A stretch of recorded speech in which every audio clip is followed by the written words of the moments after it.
नमस्कार दोस्तों, crime story channel पर मैं राजेश आपका स्वागत करता हूं। दोस्तों, आज मैं आपको अपराध की जिस वारदात के बारे में बताने जा रहा हूं वो वारदात है फिरोजाबाद, उत्तर प्रदेश से। तो चलिए दोस्तों, इस वारदात के बारे में हम लोग विस्तार से जानते हैं। कांचनगर के नाम से प्रसिद्ध उत्तर प्रदेश के शहर फिरोजाबाद के थाना उत्तर का घनी आबादी वाला मोहल्ला है आर्यनगर। इसी मोहल्ले की गली नंबर 9 में रहते हैं कोयला व्यवसायी लोकेश जिंदल उर्फ बबली। उनकी केडी कॉल ट्रेडर्स नाम से फर्म है। 1 अप्रैल 2022 को शाम 4:30 बजे लोकेश के दरवाजे पर लगी कॉल बेल को किसी ने बजाया। उस समय घर में नौकरानी रेनू शर्मा के अलावा लोकेश की 74 वर्षीय मां कमला अग्रवाल दूसरी मंजिल पर मौजूद थी। घंटी की आवाज सुनकर रेनू ने दरवाजा खोला। दरवाजे पर 2 युवक खड़े थे। कारोबारी को पूछते हुए दोनों युवक दूसरी मंजिल पर कारोबारी की मां कमला देवी के पास पहुंच गए। दोनों युवक कमला देवी से बातचीत करने लगे। कुछ देर बाद कमला देवी ने रेनू को बुलाया और दोनों मेहमानों के लिए चाय बनाने को कहा। रेनू किचन में चाय बनाने चली गई। जब वो चाय लेकर कमरे में पहुंची तो वहां का नजारा देखकर सन्न रह गई। माताजी बिस्तर पर लहूलुहान पड़ी थी। वाश बेसिन का शीशा टूटा पड़ा था। कांच के कुछ टुकड़े बिस्तर पर भी पड़े थे। बदमाशों ने कमला देवी का कांच से गला रेतकर हत्या कर दी थी। कमरे का ये दृश्य देखकर रेनू की चीख निकल गई। एक बदमाश ने रेनू को दबोच लिया। उसकी पिटाई कर उसे भी कांच के टुकड़े से घायल कर दिया। धमकी दी कि अगर शोर मचाया तो उसे भी मार देंगे। बदमाश कमरे की अलमारी में रखी नकदी व आभूषण लूटकर भाग गए। बदमाशों के जाने के बाद रेनू ने शोर मचाया। शोर सुनकर पड़ोसी आ गए। बिस्तर पर कमला देवी का शव पड़ा था। इसके साथ ही रेनू घायल थी। वो घबराई हुई थी और रो भी रही थी। उस दिन अर्पित मां तथा बुआ व चाचा के परिवार के सदस्यों के साथ आसपाबाद स्थित डीडी टॉकेज में 3 से 6 बजे का शो देखने गए हुए थे। वे सब घर से दोपहर 2:30 बजे निकले थे। शाम 5 बजे पड़ोसी भाटिया ने फोन कर उन्हें घटना की जानकारी दी। सभी लोग शो छोड़कर दौड़े दौड़े घर पहुंचे। वहां भीड़ और पुलिस को देखते ही परिजनों में हाहाकार मच गया। इससे पहले सूचना मिलने पर थाना उत्तर के थाना प्रभारी संजीव कुमार दुबे अपनी टीम के साथ घटना स्थल पर पहुंच गए थे। तब तक वहां भीड़ जमा हो चुकी थी। मामले की गंभीरता को देखते हुए उन्होंने उच्च अधिकारियों को घटना से अवगत कराया। इस पर एसएसपी आशीष तिवारी, एसपी मुकेश चंद्र मिश्र व अन्य पुलिस अधिकारी घटना स्थल पर पहुंच गए। एसएसपी आशीष तिवारी ने घटना स्थल का निरीक्षण किया। उन्होंने देखा कि कमला देवी की मौत हो चुकी थी। कमरे में सामान बिखरा पड़ा था। अलमारी खुली पड़ी थी। मृतका के गले सिर पर चोट के निशान थे। बेड के नीचे खून से सना तकिया पड़ा था। पुलिस ने घायल नौकरानी रेनू शर्मा को उपचार के लिए प्राइवेट ट्रामा सेंटर भेज दिया। जरूरी कार्रवाई निपटाने के बाद कमला देवी के शव को मोर्चरी भिजवा दिया गया। शहर के व्यस्त और तंग गलियों वाले आर्यनगर में दिन दहाड़े दिल दहलाने वाली घटना से सनसनी फैल गई। लोगों के मन में इस बात को लेकर आक्रोश था कि घटना स्थल से थाना कुछ ही दूरी पर स्थित होने के बावजूद पुलिस सूचना देने के आधे घंटे बाद घटना स्थल पर आई। गुस्साए लोगों को एसएसपी आशीष तिवारी ने भरोसा दिया कि इस जघन्य घटना का शीघ्र खुलासा कर दिया जाएगा। कोयला कारोबारी लोकेश जिंदल पिछले 15 दिनों से व्यापार के सिलसिले में गुवाहाटी गए हुए थे। घर पर उनकी पत्नी शोभा व बेटा अर्पित थे। अर्पित अपनी मां, चाचा व बुआ के परिवार के साथ मूवी देखने चला गया था। ऐसा लगता था कि वारदात को अंजाम देने वाले बदमाशों को पहले से घर की पूरी स्थिति का पता था। पुलिस समझ गई थी कि घटना को अंजाम परिचितों द्वारा ही दिया गया है। उपचार के बाद रेनू से पुलिस ने पूछताछ की। रेनू ने बताया कि वो युवकों को नहीं पहचानती। उसने पूरी घटना पुलिस को बताते हुए कहा, जब उसने दरवाजा खोला तो 2 लोग खड़े थे। लोकेश बाबू को पूछते हुए दोनों अंदर चले आए और सीधे दूसरी मंजिल पर कमरे में माताजी के पास बैठकर बातें करने लगे। इससे लगा कि वो घर वालों के परिचित है। इस तरह नौकरानी ने पूरी बात पुलिस को बता दी। कारोबारी की मां की हत्या व लूट की गुत्थी नौकरानी के बयानों से उलझ गई थी। जिस तरह से कमला देवी की हत्या की गई उससे ये बात समझ में नहीं आ रही थी कि हत्यारों ने वॉश बेसिन पर लगे शीशे को तोड़कर कांच से हत्या क्यों की। यदि वे हत्या व लूट करने ही आए थे तो अपने साथ कोई हथियार क्यों नहीं लाए। कमला देवी ने चाय बनाने को कहा तो जरूर वे परिचित ही होंगे। घटना के बाद कमला देवी के कमरे में पुलिस को कई अहम सुराग मिले। इनमें नौकरानी रेनू की चूड़ियां, चप्पल व कान के कुंडल आखिर वहां कैसे आ गए। रेनू का कहना था कि बदमाशों द्वारा उसके साथ बुरी तरह मारपीट करने के दौरान ये सभी चीजें वहां गिर गई थी। नौकरानी के बयानों के हिसाब से पुलिस को साक्ष्य नहीं मिले। परिवार की महिलाओं ने बताया कि यहाँ से 6 किलोमीटर दूर आसपाबाद स्थित भारत टॉकीज में परिवार के सदस्य मूवी द कश्मीर फाइल देखने गए थे। इस बात की जानकारी केवल रेनू व मां को थी। चाय के प्याले भी नहीं मिले। जिस बर्तन में रेनू द्वारा चाय बनाने की बात कही जा रही थी वो किचन में उसी जगह पर रखा मिला जहां घर वाले उसे छोड़कर गए थे। चाय बनाने के कोई सबूत भी नहीं दिखाई दे रहे थे। आसपास के लोगों ने भी 2 लोगों के बाइक से आने जाने की पुष्टि नहीं की। इन सब बातों के चलते पुलिस के संदेह की सुई नौकरानी पर भी घूम रही थी। परिवार की महिलाओं ने पुलिस से आरोपियों की गिरफ्तारी की मांग करते हुए न्याय की गुहार लगाई। पूछताछ के दौरान घर वालों ने बताया कि नौकरानी रेनू उनके यहाँ स्थायी रूप से काम नहीं करती थी। नौकरानी को जरूरत पड़ने पर बुलाया जाता था। बीच बीच में वो अपनी मर्जी से आती जाती थी। शुक्रवार को सभी लोग पिक्चर देखने जा रहे थे, इसलिए मां की देखभाल के लिए उसे बुला लिया था। 3 महीने पहले मां की बैकबोन का ऑपरेशन कराया गया था। तब से ज्यादातर समय वो बिस्तर पर ही गुजारती थी, लेकिन बेड के सहारे आसानी से चल फिर लेती थी।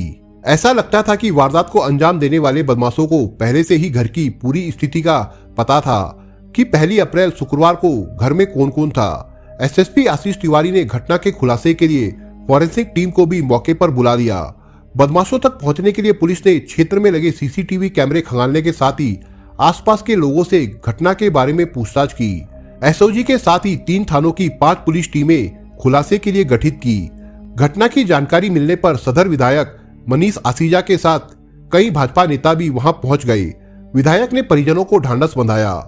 पुलिस टीम में शामिल हत्याकांड का पर्दाफाश करने वाली टीम में एसपी मुकेश कुमार मिश्र, सीओ हरिमोहन सिंह, थाना प्रभारी संजीव कुमार दुबे, एसओजी प्रभारी रवि त्यागी, थाना प्रभारी रामेंद्र कुमार शुक्ला, थाना प्रभारी आजाद पाल, महिला थाना प्रभारी हेमलता, थाना प्रभारी हरवेंद्र मिश्रा शामिल थे। लोकेश जिंदल के मकान पर बदमाशों द्वारा दिन दहाड़े हत्या व लूट को अंजाम दिया गया था। वहां से एसपी मुकेश चंद्र मिश्र का कार्यालय व थाना करीब 500 मीटर की दूरी पर है। वहीं नगर विधायक मनीष असीजा का आवास महज 150 मीटर व सिकोहाबाद विधायक मुकेश वर्मा का आवास मात्र 50 मीटर दूर है। इसके बाद भी बदमाश बेखौफ होकर वारदात को अंजाम देकर साफ निकल गए। पुलिस को इस बात की भनक तक नहीं लगी। मामला लोकेश जिंदल की तहरीर पर दर्ज कर लिया गया। सीसीटीवी फुटेज खंगालने के बाद भी पुलिस के हाथ खाली थे। पुलिस को अगर उम्मीद थी तो नौकरानी रेनू शर्मा से ही। वही मौके की प्रत्यक्षदर्शी थी। वही बदमाशों के हुलिये की सही जानकारी दे सकती थी, जिससे बदमाश पुलिस की गिरफ्त में आ सकते थे। पुलिस ने रेनू को विश्वास में लेकर उससे बदमाशों के बारे में गहनता से पूछताछ की। पुलिस ने उसे न्याय दिलाने का भरोसा दिलाया। तब रेनू ने पुलिस को सारी घटना बता दी। तब पुलिस ने बिना देर किए रात में ही लोहिया नगर से तरुण गोयल को गिरफ्तार कर लिया। दूसरे दिन 2 अप्रैल को एसएसपी आशीष तिवारी ने प्रेस कॉन्फ्रेंस बुलाकर आर्यनगर में हुई हत्या व लूट की घटना का पर्दाफाश करते हुए जानकारी दी कि कर्ज में डूबे रिश्तेदार ने ही हत्या व लूट की घटना को अंजाम दिया था। बदमाश एक ही था, वो भी कोई बाहरी व्यक्ति ना होकर मृतका की बेटी का दामाद था। दामाद होने के कारण उसका घर आना जाना था। उसे सभी सम्मान देते थे। नौकरानी रेनू शर्मा उससे अच्छी तरह परिचित थी। पुलिस ने हत्या आरोपी को गिरफ्तार करने के साथ ही उसके कब्जे से लूटे गए 77,620 रुपए तथा ज्वेलरी, जिसमें सोने की 4 चूड़ियां, कानों के टॉप्स, 2 अंगूठियां, चांदी के नोट के साथ आला कतल पेचकस भी बरामद कर लिया। आरोपी ने अपना जुर्म कबूल कर लिया था। कमला देवी की हत्या लूट के उद्देश्य से की गई थी। पुलिस को वारदात के 12 घंटे बाद ही आरोपी को गिरफ्तार करने में सफलता मिल गई थी। हत्या व लूट की वारदात को तरुण गोयल ने अंजाम दिया था। वो मूल रूप से मेरठ के सदर बाजार थाना क्षेत्र के बंगला एरिया के मकान नंबर 195 का निवासी है। वो मेरठ में सैनिटरी का काम करता था। उसका अच्छा कारोबार था। परिजनों के अनुसार क्रिकेट मैचों पर ऑनलाइन सट्टा खेलने के कारण उस पर 50-60 लाख रुपए का कर्ज हो गया था। तब वो लॉकडाउन में भागकर फिरोजाबाद आ गया था। वो फिरोजाबाद के थाना उत्तर के लोहिया नगर की गली नंबर 2 में घर जमाई बनकर रहने लगा था। यहाँ रहकर वो सैनिटरी का काम करता था। तरुण को पता चला कि उसके और नानी सास के परिजन शुक्रवार को एक साथ फिल्म देखने गए हैं और नानी सास ही घर पर अकेली है। उसकी नजर नानी सास कमला देवी के रुपए व आभूषणों पर थी। उसे पता था कि लोकेश का कोयले का बड़ा व्यवसाय है। उसने योजनाबद्ध होकर एक षड्यंत्र रचा और 1 अप्रैल 2022 की शाम 4:30 बजे वो आर्यनगर में उनके घर पहुंच गया। घंटी बजाने पर रेनू ने दरवाजा खोल दिया। घर पर नौकरानी रेनू को देखकर उसे अपनी योजना पर पानी फिरते दिखा। लेकिन लालच के चलते वो खुद को रोक नहीं सका। दूसरी मंजिल पर वो सीधे कमला देवी के कमरे में पहुंचा। उस समय कमला देवी सो रही थी। तरुण ने जैसे ही कमरे में रखी अलमारी खोली, आहट सुनकर कमला देवी जाग गई। इस पर कमला देवी ने टोका। तभी तरुण ने कमरे में रखे पेचकस से उनके सिर पर वार कर दिया। शोर मचाने पर तरुण ने वॉश बेसिन के शीशे को तोड़ दिया और उसके कांच से कमला देवी का गला रेत दिया। आवाज सुनकर रेनू कमरे में आ गई। तरुण ने उसे दबोच लिया और मारपीट करते हुए कांच से उसके शरीर पर वार किए। तरुण ने रेनू की हत्या करने के लिए उसके गले में शीशा फंसा दिया, मगर रेनू गिड़गिड़ाई और पेट में पल रहे बच्चे की दुहाई वह राज किसी को ना बताने की बात कहकर अपनी जान बचाई।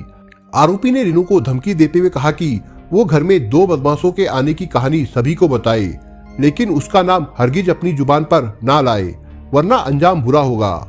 इसके बाद अलमारी से नकदी व जेवर लूटकर वो भाग गया। रेनू ने घटना के बाद हत्यारे द्वारा दी गई धमकी को ध्यान में रखते हुए वैसा ही किया। वो पुलिस को घुमाती रही। इससे पुलिस का शक उस पर बढ़ता गया। कई घंटों की पूछताछ के बाद आखिर रेनू ने सारा भेद खोल दिया। हत्याकांड के बाद तरुण खून लगे कपड़े बदलने के लिए अपने घर गया। कपड़े बदले। इसके बाद थाना उत्तर से पुलिस को बुलाने की बात पर वो स्वयं अपनी बाइक से थाने पहुंचा और घटना की जानकारी दी। वारदात के बाद वो लगातार घटना स्थल पर ही रहा ताकि घटना पर नजर रख सके। उसे पता था कि नौकरानी रेनू उसके खिलाफ कुछ नहीं बोलेगी और वो बच निकलेगा। पुलिस द्वारा नानी सास की हत्या कर उनके यहाँ लूट करने वाले बेटी के दामाद तरुण गोयल को जब जेल ले जाया जा रहा था, तब पत्रकारों ने उससे प्रश्न किया कि जब नौकरानी रेनू शर्मा तुम्हें अच्छी तरह जानती थी, तब तुमने उस चश्मदीद गवाह को क्यों छोड़ दिया था। इस पर तरुण ने कहा कि रेनू ने गर्भवती होने की बात बताते हुए 2 जिंदगियों की हत्या नहीं करने की बात कहकर जान की भीख मांगी थी। इस पर उसे जिंदा छोड़ दिया। आरोपी तरुण गोयल को न्यायालय में पेश किया गया, जहां से उसे जेल भेज दिया गया। आरोपी ऑनलाइन सट्टा खेलने से कर्जदार हो गया था। उसके शौक भी शानो शौकत वाले थे। उसने परिस्थितियों का हल निकालने की कोशिश नहीं की। पैसे के जुनून के चलते घिनौनी साजिश रचकर हत्या व लूट जैसे जघन्य अपराध को अंजाम देकर रिश्तों में जहर घोलने का काम ही किया। कातिल दामाद के शैतानी दिमाग ने उसे कहीं का नहीं छोड़ा। दोस्तों, आप अगर चैनल पर नए हो तो आप चैनल को सब्सक्राइब करने के साथ कमेंट बॉक्स में इस कहानी के बारे में अपने विचार जरूर लिखिएगा। मिलता हूं एक नई कहानी के साथ, तब तक के लिए अपना ख्याल रखिएगा। धन्यवाद।